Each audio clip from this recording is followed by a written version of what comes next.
So this is the side crane. Starting from the ground, your center of gravity is going to be very different with this exercise because it's a rotational exercise. But try and be cognizant of not having too much weight on your toes, okay?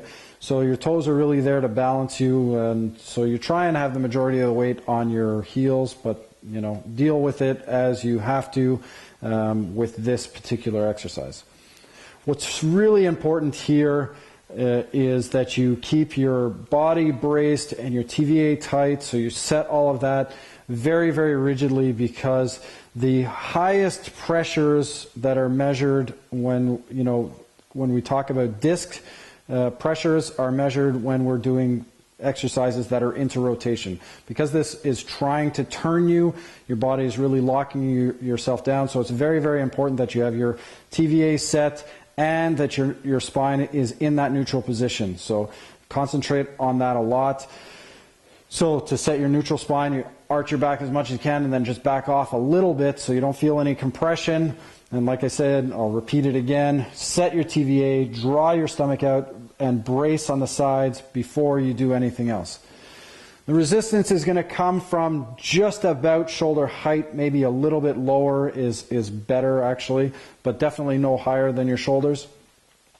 When we look at the grip, what you're going to do is you always hold with the hand that's farthest away from the resistance first, and then you're going to cover the other hand up with the hand that's closer. And the reason for that is because if you do the opposite, this hand doesn't have a lot of grip on, adding power to your rotation.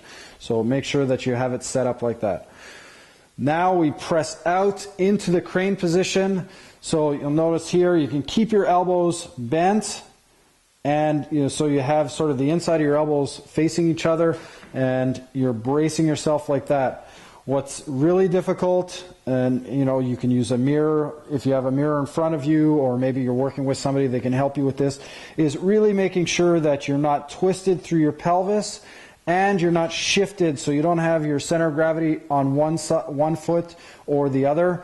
So really make sure that you feel even in your feet. If you know you're the kind of person that really is dominant on one side, like there's a lot of people that spend more time standing on their right leg just because that's what they're used to, then when you shift to the center and you look down, you want to make sure that your body line is between your feet. You may feel like there's more weight on the left, especially if the resistance is coming from the left. You'll feel that. So that's perfectly normal, okay? So then you hold this position for the prescribed amount of time, for as long as you can, up to the time limit, and really just keep on checking your posture and keep on paying attention to your neutral spine. So checking that it's in that good position and that your TVA is nice and tight, okay?